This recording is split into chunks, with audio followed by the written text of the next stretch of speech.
ಚೀಚಿ ಅಂತ ಮಾತೇಕೆ? ಸಿರಿ ಸಂಪತ್ತಿನ ಸಾಗರದ ಅರಸರು ತಾವು. ದೇವರು ತಮಗೆ ಯಾವುದಕ್ಕೆ ಕೊರತೆ ಮಾಡಿದ್ದಾನೆ ಹೇಳಿ ನೋಡೋಣ. ಆಶಾ, ನೀನನ್ನುವುದೇನು ನಿಜ, ಆದರೆ ಸತ್ಯ ಸಂಗತಿಯನ್ನು ನಿನ್ನೆದರು ಬೆಕ್ಕರಿಸಿದರೆ ನೀನು ನಿಜವಾಗಿ ಆಶ್ಚರ್ಯ ಪಡುವೆ. ಅದೇನು ಹೇಳ್ರವಿ? ಆಶಾ, ಸತ್ಯವಾಗಿಯೂ ನಾನೊಬ್ಬ ಅನಾಥ. ನಾನು ಚಿಕ್ಕವನಿರುವಾಗಲೇ ನನ್ನ ಎತ್ತವರು ಸತ್ತು ಹೋದರು. ಮಗುವಾಗಿದ್ದ ನಾನು ಮನೆ ತಿರುದುಣ್ಣುವುದ ಕಂಡು ಕರುಣೆಗೊಂಡು ಸಾಕಿ ಸಲುವಿದರು ದಯಾನಂದನ ತಾಯಿಯವರು. ತನ್ನ ಒಡ ಹುಟ್ಟಿದ ಸಹೋದರಿಗಿಂತಲೂ ಹೆಚ್ಚಾಗಿ ನೋಡುತ್ತಿದ್ದಾನೆ. ಪರೋಪಕಾರಿ ದಯನಿಧಿ ದಯಾನಂದ. ಈಗಲಾದರೂ ಅರ್ಥವಾಯಿತಲ್ಲ ನನ್ನ ಇತಿಹಾಸ. ಆದರೂ ತಾವು ಭಾಗ್ಯವಂತರೆ. ನಿಮ್ಮಂತ ವಿಶಾಲ ಹೃದಯದ ಮಾನವರು ವಿರಳ ಈ ಕಾಲದಲ್ಲಿ. ಎಲ್ಲವೂ ನನ್ನ ಸಾಕು ತಾಯಿಯ ಆಶೀರ್ವಾದ. ಶ್ರೀರಾಮಚಂದ್ರನಂತಿರುವ ನನ್ನ ಧರ್ಮವೀರ ದಯಾನಂದನ ಕರುಣೆ. ಸತ್ಯ ತಮ್ಮ ಮಾತು. ಅಂತ ತ್ಯಾಗ, ಮಮತೆ, ಮಮಕಾರಕ್ಕೆ ಯಾವುದೂ ಸರಿಸಾಟಿ ಆಗಲಾರದು ಅಲ್ಲವೇ?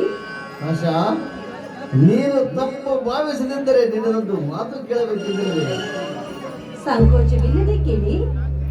ಮತ್ತೆ ಆಶಾ, ಹೋಗಿ ಬಿಡು. ಹೀಗೆ ಮಾತು ಯಾಕೆ ಭಯವಾಗ್ತಾ ಇದೆಯಾ?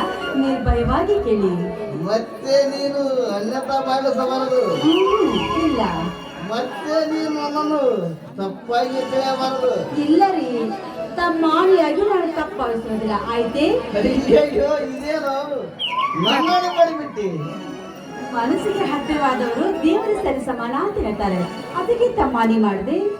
ಅಂತೂ ನಾವು ನಿನ್ನ ಮನಸ್ಸಿಗೆ ಹತ್ತಿರವಾದ ವ್ಯಕ್ತಿ ಅನ್ನಂತಾಯ್ತು. ಅಂತ ಮನುಷ್ಯ ತನ್ನ ವಯಸ್ಸಿಗೆ ಅನುಗುಣವಾಗಿ ಮನದಲ್ಲಿ ಏನೇನು ಆಶೆ ಗೊಬ್ಬರ ಕೊಟ್ಟಿರ್ತಾನೆ. ಆಶೆ ಆಕಾಂಕ್ಷೆಗಳ ದೊಡ್ಡ ಬರೆಯನ್ನೇ ಓದ್ತಿರ್ತಾನಲ್ಲವೇ? ಕರೆಕ್ಟ್ ತಮ್ಮ ಮಾತು. ಹಾಗೇನಾದರೂ ನಿನಗೂ ಕೂಡ ಆಶೆ ಆಕಾಂಕ್ಷೆಗಳು ಇರಬಹುದಲ್ಲ? ಸಾಕಷ್ಟು ಬಯಕೆಗಳು ಮನೆ ಮಾಡಿಕೊಂಡಿವೆ. ಬಡವರ ಬಯಕೆಗಳು ಚಿಗುರುವಾಗಲೇ ಪಾಡಿ ಬಸಬಳಿದು ಬೆಂದು ಹೋಗುವುದರಲ್ಲಿ ಯಾವ ಸಂದೇಹವೂ ಇಲ್ಲ. ಅದಕ್ಕಾಗಿ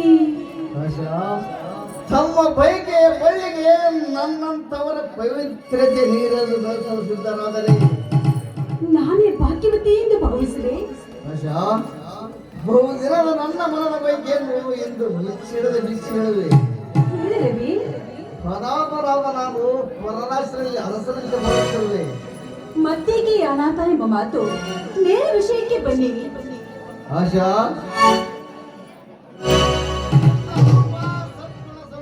ಬಂಧಿತನಾಗಿರುವೆ. ನೀ ನನ್ನ ಬಾಳ ಸಂಗಾತಿ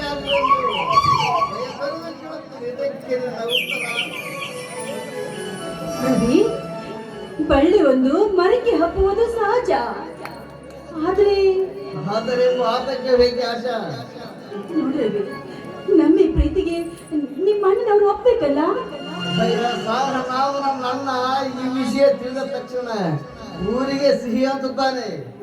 ನೋಡಿ ರವಿ, ನಾನೊಬ್ಳು ನಿರ್ಮತ ಶಿಕ್ಷಕನ ಮಗಳು. ನಮ್ಮ ಆರ್ಥಿಕ ಪರಿಸ್ಥಿತಿ ಅಂತ ನಮಗೆ ಗೊತ್ತಿದ್ದ ವಿಷಯವೇ.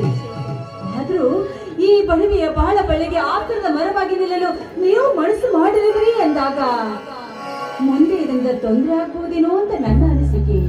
ಚಿಂತಿಸುವ ಆಶಾ, ಚಿಂತಿಸಿದ್ರು ಈ ನಮ್ಮ ಮದುವೆಗೆ ನನ್ನ ನಗರಂತ ಒಪ್ಪುತ್ತಾನೆ.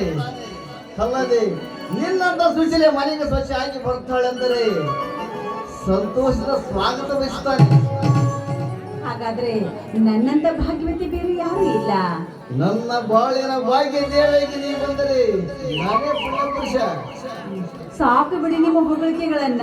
ಮನದಲ್ಲಿ ಮಲ್ಲಿಗೆ ಹೋಗಲು ಮತ್ತಾರ್ಥ ಹೋಗಲ್ಲ.